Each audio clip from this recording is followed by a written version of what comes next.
drug in the 1990s they used to induce labor. 10 years later, they found out that it ruptured uteruses, and a lot of dead babies came from that. I'm like, that's bad. I don't want to be the experiment for the world and all these tests that they come out with. Like, if they're on ultrasound and all this stuff, like, they're really cool, but there really have never been any thorough long-term studies on them. There's some studies that say that there's links to autism and stuff like that, but there's not any long-term studies because that takes funding, and the people who want that to do those studies don't have the money to do it. If that makes sense. Like, all the people that want to keep it hidden, they're the ones with the money. So, yeah, get informed consent. Just ask a lot of questions. Do your own research. Have people in your life that you trust, and use your compass. Okay, that was like most of the serious stuff. The rest of the stuff is more. So the next one is have healthy relationships. So I have a theory, and this one is totally unscientific and unproven, but it's just my theory that I'm going to share. So you know, like that glow that pregnant women are supposedly get? If you've heard of it. But, I mean, there is something that like happens to your skin when you're pregnant, but I don't think that's where that glow comes from. I think the glow comes from just all the love and support and excitement that woman is getting from the people around her. Like, because you meet pregnant women that don't have that glow. They're unhappy, miserable, and so there's no glow there. But the women that do have that glow is because they're loved and supported, and they have friends and help, and they're not as stressed out and worn out because they have all these people that are just pouring love on them, and that radiates to the baby, it radiates to the world, and there's your glow. Amen. So husbands or spouses, like, you get to be the biggest source of the pregnant woman's glow, your wife's glow. We need to hear stuff like, I'm so proud of you, you're doing awesome, you look beautiful. Like, I don't know if you know this, but every single person on the street, when you're pregnant, they feel like they have the right to comment on you. And it's not always good stuff. And it's really annoying, like, wow, you're big. Or you look funny. And I'm like, who are you? You know me? So after doing that every day, it gets really annoying. So coming home to a loving husband who will just be like, you look beautiful. There's my glow. The best thing ever. So husbands, you are vital for a woman's glow. You can also just find a good friend who, no matter how much you can just vent to her and complain, but she'll just bring you back up. Like, just bring the sunshine back in. For me, that was Erin. She was awesome. Me and her, we were pregnant about the same time. Like, she was 6 weeks ahead of me. But it was my first and her third. So I just asked her all my questions, and I told her all the things I was scared of, and she would just give me all the confidence and the advice and the support that I needed, and it was great. And so the day I went into labor, I was like 4 days early, which typically you're late with your first, so I was not expecting it. My mom wasn't in town yet. I didn't have like a few things that I needed. I was just laying in bed. Like, my husband was at church preaching that day, and so I was like laying in bed trying to figure out what I was supposed to wear to church. And my mom broke, and I started panicking. I was like, no, it is early. I was like, what do I do? My mom's not here. I still have stuff, and my husband's not here. So I called Erin, and she's like, oh my gosh, you're gonna have a baby. That's so exciting. Yeah, I was like, okay. I was like, Richie's not here. And she's like, oh, do you want me to come over? And I was like, yeah. And so she comes over, and she's just there, and she was like, her excitement for me was like so contagious, and it took me from panic and I'm terrified to, okay, this is awesome and I can do it. I'm the best. Have baby, time to go. She took me shopping, and she even got me some stuff that I didn't know I needed, but stuff that would help me, and it was amazing. And like, having her there made my birth awesome. Like, I didn't go into it scared. I didn't go into it terrified. I went into it like totally confident and excited that I'm going to get to have a baby today. This is really fun. It was fun. I had fun birth. Mostly because of her. So find a good friend that can do that for you. So the other one is healthy thinking. You probably know this, but isn't it crazy how like what we think produces physical stuff? Like if you think of something really sad, your physical response is that you cry.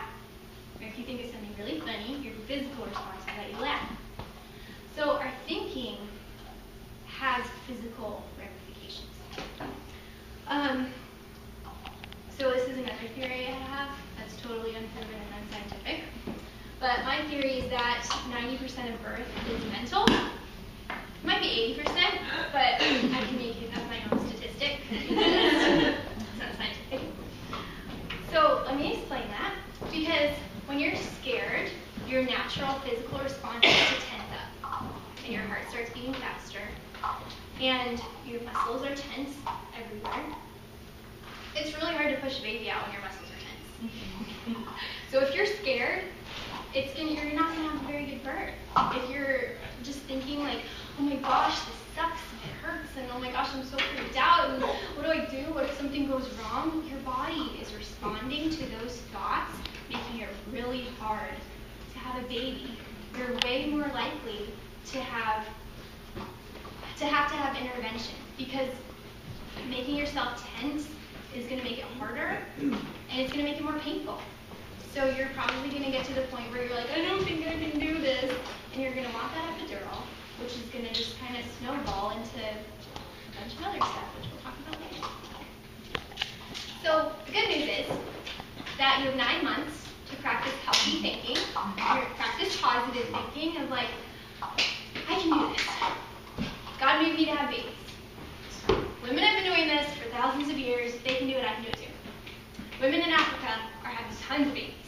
There's a lot of babies in those villages. Like 4-year-olds are carrying around babies on their backs. They're having babies in huts. They can do it. I can do it in the comfort of my own home in this nice big water tub. I can do this. So it really did take me 9 months to practice that because I was really scared. And so anytime like I just felt like the anxiety taking over though, I would just like beat out of my head. I can do this. God made me to have babies. I can do it. Another thing that helps me with what can help you with that is to listen to positive birth stories. A lot of women will just really love to tell you their like war horror stories that will just be like, oh my gosh, I'm gonna die. That's like 1% of people. Don't even worry about them. Just block those out of your head. There are really awesome positive birth stories, and my midwife would tell me like 3 of that happened to her each week every time I went there, and I'd be like, man, if they can do it, I can do it. It's totally awesome. So I'm going to tell you 2, and these were my like favorite. They're just really fun. So our previous associate doctor, Dr. Wade, I don't know, some of you might know him, his wife had 3 awesome home births, and her second one was the one I was around here for. But her baby, little girl, was breech. She tried a bunch of stuff, and this baby, like, it would turn, but then it would, like, chiropractic would help, and acupuncture would help, and it would turn around, but then it would, like, flip back over. It just wanted to be breech. So their current midwife didn't feel comfortable doing a breech baby at home, so they called Suzanne, which was my midwife and Aaron's midwife. And Suzanne is one of the only midwives in Washington that does feel confident with doing it at home because she like knows the trick. She's like, the trick is you just don't touch them. Like, because most doctors actually haven't even ever seen a natural birth. And they definitely don't do breech births. But most doctors, when they see like the foot coming out, they'll grab it and try to like pull. And that freaks the baby out, so it'll arch its back and it'll get stuck. That's why nobody wants to do breech births, is because they get stuck. But she said, you just don't touch it. And you just kind of like let them wiggle themselves out, and you like gravity pull them out. It'll be fine. She's like, the less you do with the breech birth, the better. And so Dr. Wade told us the story, and it was so funny because I could picture it in my head. But he was like, it happened just like that. First we saw like a little butt cheek pop out, and then a little leg, and then like the other leg, and it was like hanging there, and then like, it just kind of fell out, and I caught it. And I'm like, what? So cool. That happened to one of our patients too. She had a breech birth, and Suzanne delivered it, and it happened the same way. Another story that I liked was Suzanne's grandmother, which is one of the reasons why she wanted to become a midwife. It's because if her grandma had 5 natural home births. Her grandma was like a farm worker, not like a worker, but they like had their own farm, so she obviously had to look at it every day. And so she's just really strong, just like they're pretty far out from town. So she said every single birth, her husband would go to the doctor and he wouldn't get back in time. So she did it by herself, in her house by herself. The last baby that she had, her 5th, it was a big baby, and it got stuck, like the head was hanging out, and it got stuck. So she was like, yeah, I just walked up and down the stairs for a while. Oh my God. That was her natural instinct, and she just like did it. And then she was like, and I was bleeding a lot afterwards, and so I just kind of like pressed on my stomach till it stopped. I was like, okay.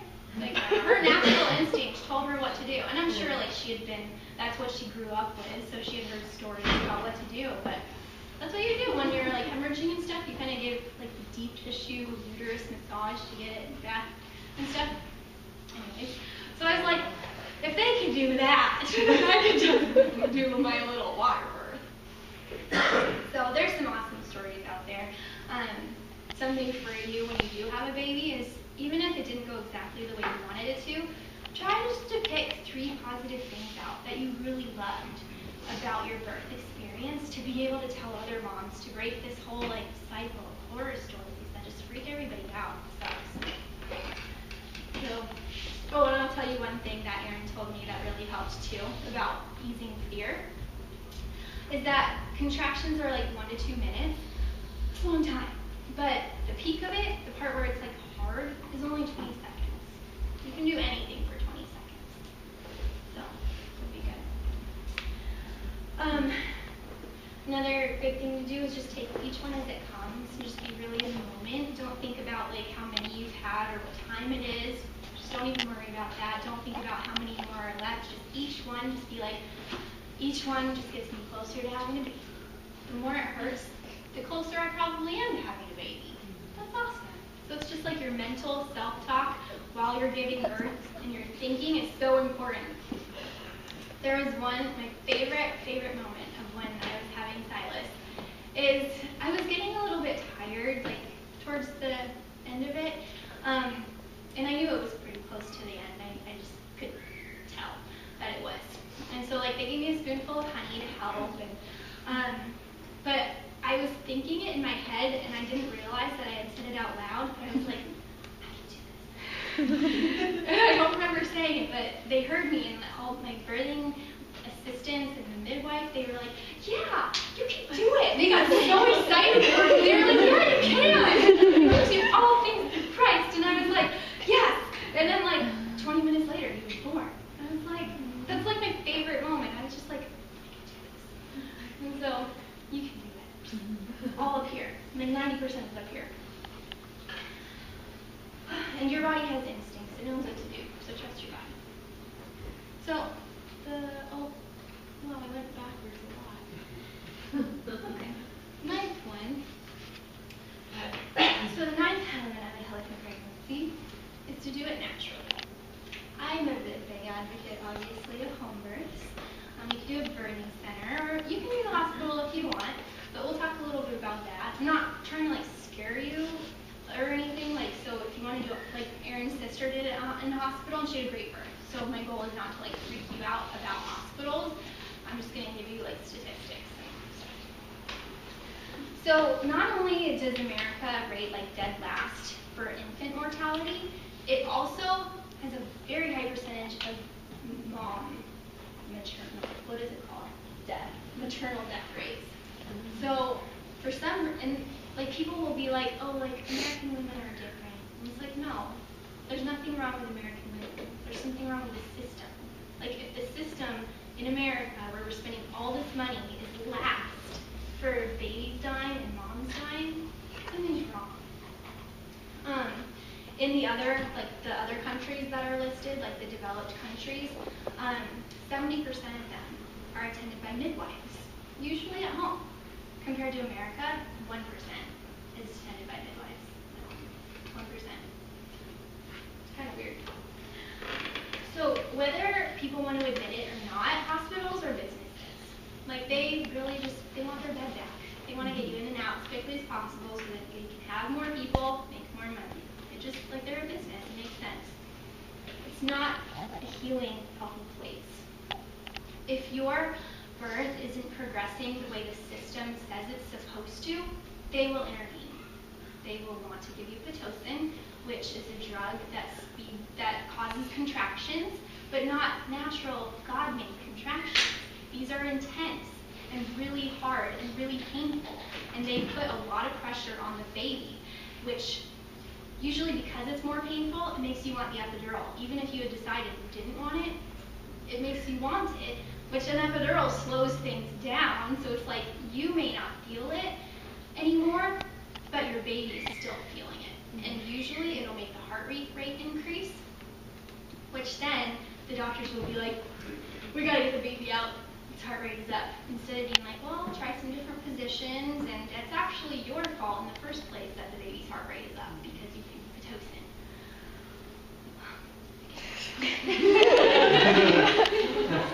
So, since 1996, the C-section rate has risen 46%. C-sections are now the most common surgical procedures performed on women, and also the most unnecessary. And the reason it's so popular is because it's doctor-friendly. They get to go in, 20 minutes later, they can go home. They don't have to wait around for you. They don't have to listen to all your, moanings and stuff. They're just in and out. The most common times for C-sections are this, where it jumps in statistic, like the times that it does, are 4 p.m. and 10 p.m. 4 p.m. because doctors are like, I don't want to be here all night. I want to get home to dinner, and I'm hungry, and it's almost my shift change, so let's just get it out. 10 p.m. is because they don't want to be there all night. They want to go to bed, so they just want to get it out. C-sections are very doctor-friendly.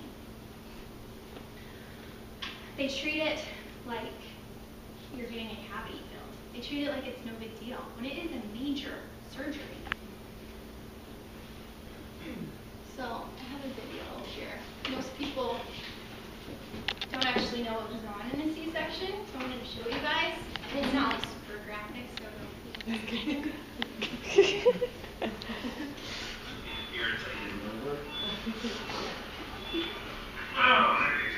Cool.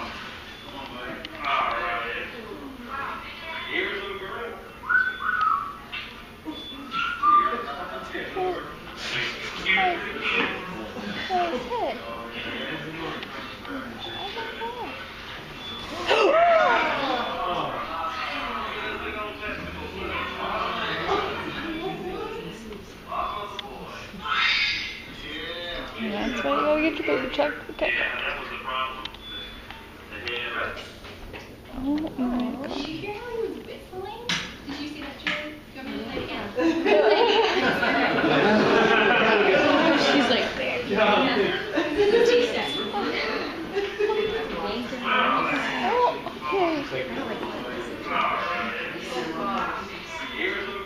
Baby, that's not a toy.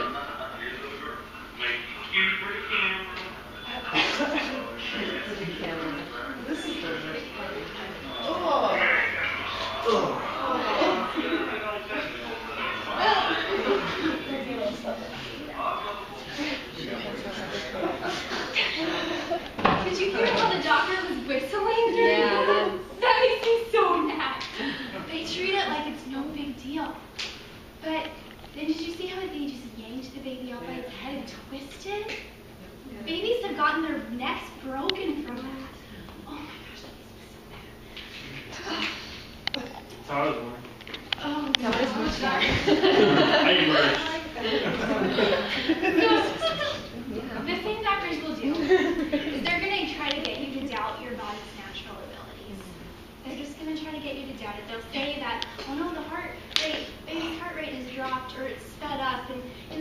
changing positions, which usually will take care of it. They're going to be like, they're going to make you feel scared and anxious that something's going wrong, that they have to intervene, and it's not true. Like, they're going to say, like, I've seen videos where they say this, like, Mom, it's time to get that baby out.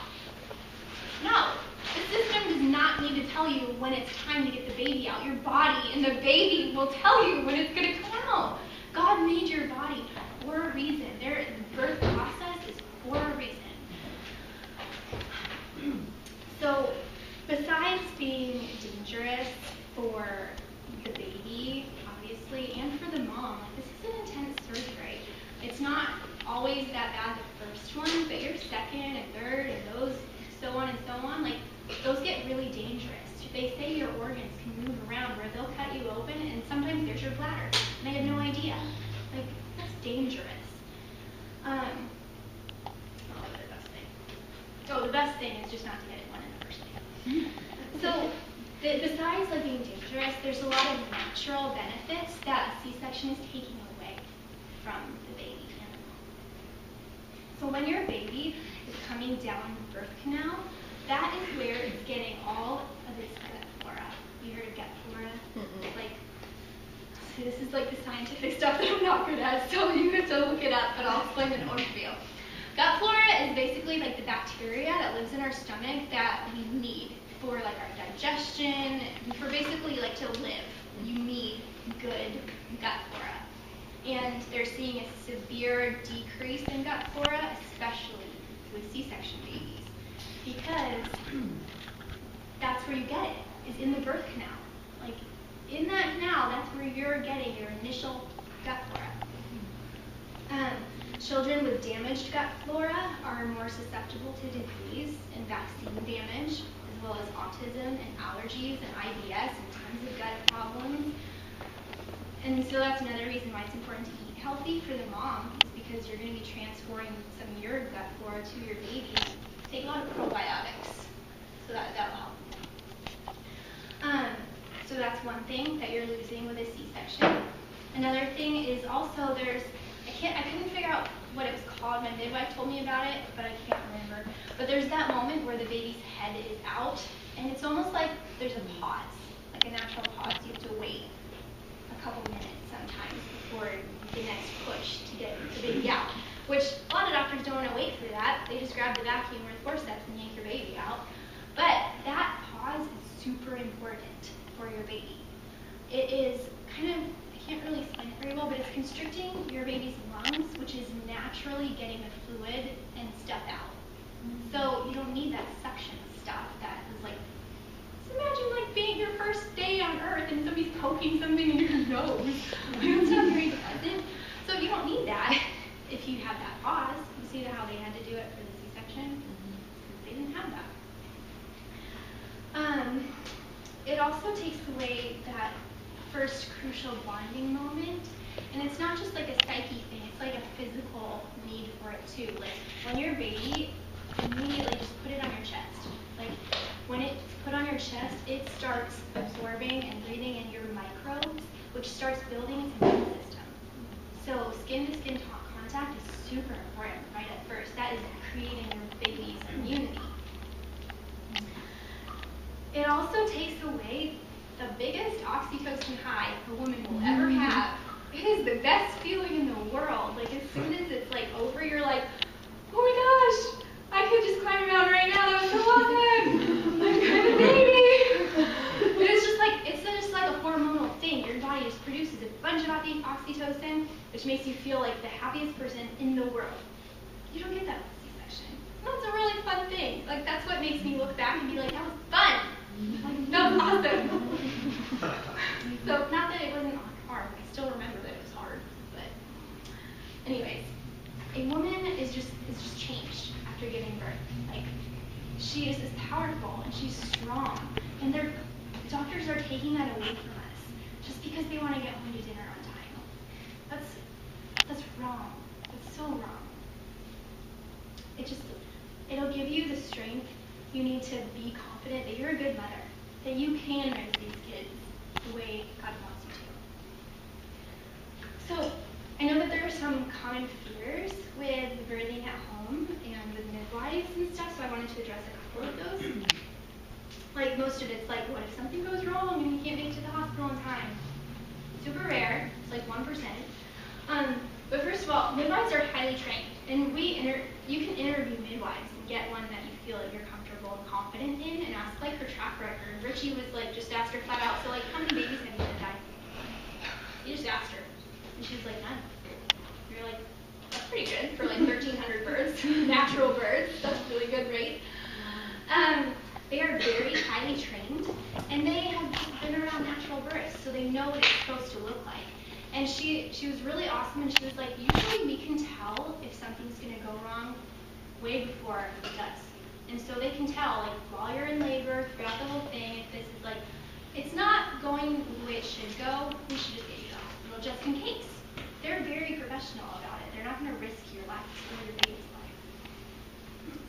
life. They also are really prepared. They bring oxygen. They bring Pitocin just in case. Pitocin can also be used if you're hemorrhaging, so they can use it for a good reason too. They bring Pitocin. They bring all the equipment in case you tear. They can just suture you back up. They know how to resuscitate babies and moms. They bring the IV. They are super prepared. They definitely know what to do until an ambulance arrives. Midwives are also usually will give you more thorough care. So even them just knowing you will help you have a better birth. Because the doctor who's never seen you before, he doesn't know what's normal for you. So he's just guessing based on his book, when he may never have seen a natural birth before. But she knows you, she's been with you and talked with you and laughed with you and cried with you and touched you. Like, she knows you. That is a huge, huge thing that people don't really feel.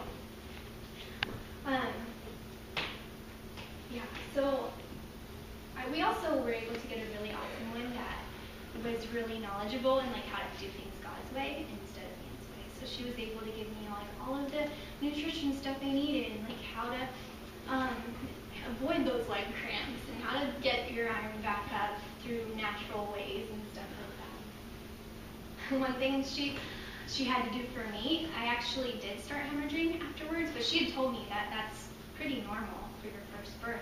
And she said, like, most doctors in hospitals will just give you the Pitocin right away, but if you take off a piece of the placenta and put it in the mom's cheek, something about that hormone stops instantly. She said it's faster than any drug. And she did it, but for me. And it didn't taste like anything, so it wasn't like super gross like I thought it would be. It just stopped. I was like, that's really awesome. So they know cool stuff like that. So if you have a healthy pregnancy, you're a healthy person, there's no reason why you shouldn't be able to have a natural birth. No reason at all. I have to put this one up just for fun.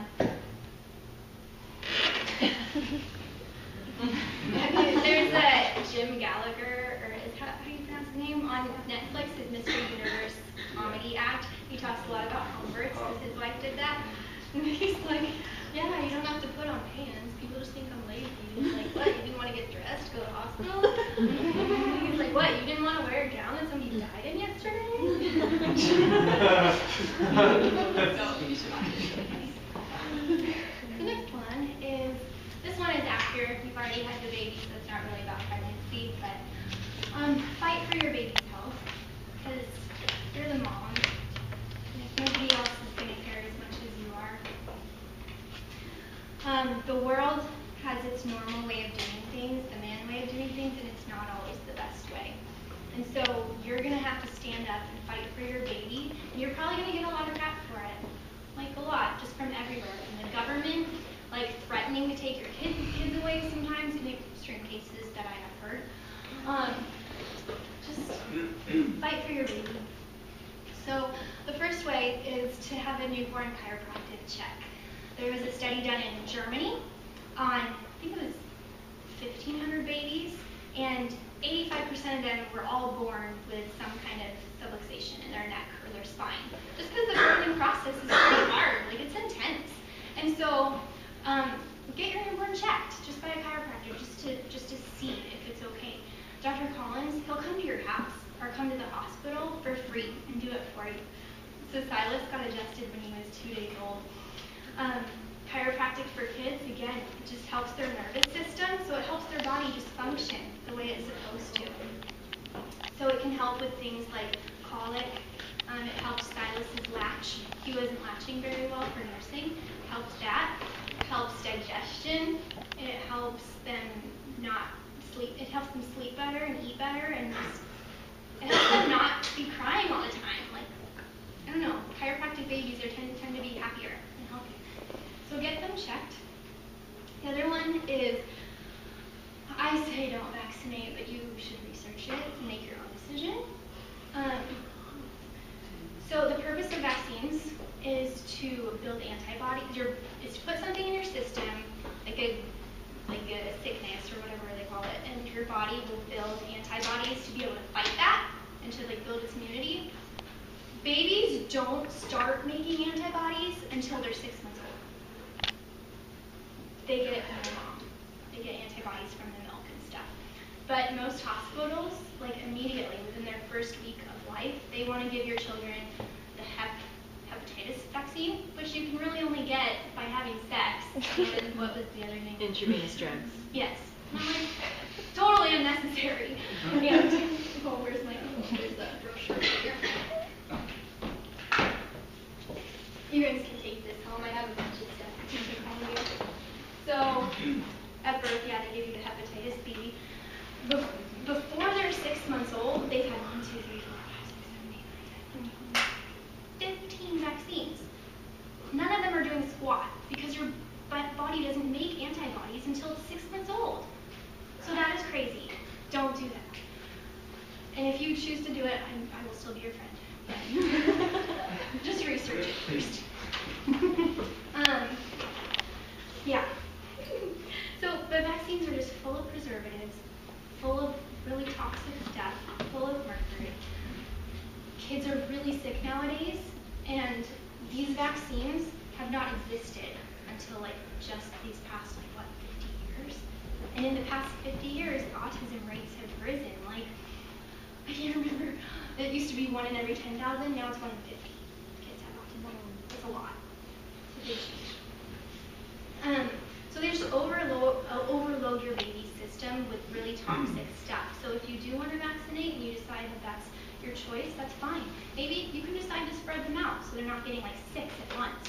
Because that's like an overload for a baby. Even the vitamin K shot, which is hospitals will just give your baby without usually even asking you because it's just normal, it's not necessary. People are like, well, it's vitamins, it's fine for them. But it's synthetic vitamins. It's not God-made vitamins. It's a man-made vitamin that your body doesn't know how to process. And so it's not really doing anything, and it's also full of toxic stuff and preservatives. The purpose of the vitamin K shot is to help the newborn with blood clotting in case you get in a car accident on your way home, or in case of some rare disease that actually only happens in about 1 in 10,000 births. But the potential risk of developing leukemia from the vitamin K shot is 1 in 500. So, like, it's not really worth it. What really would help, like, your baby does need vitamin K. So throughout your pregnancy, or at least, like, just cram it down your throat, lots of leafy greens, lots of kale, as much as you can do. Just the best thing you can do is you have vitamin K to pass on to your baby. And then keep asking God's way versus man's way. Just the doctors will take over if they can. They do most of the time. They're just like, okay, it's time for this for your baby. And most people are like, okay. Don't do that. Just ask questions and figure out if it's God's way versus man's way, and then just make an informed decision. Just don't go along with it. That's all. So that is all I had for tonight, and that's just the tip of the iceberg. There's lots of other stuff. That's like very surface level stuff. So here's some good resources if you guys wanted to research more. This book is really good, The Essential Home Birth Guide.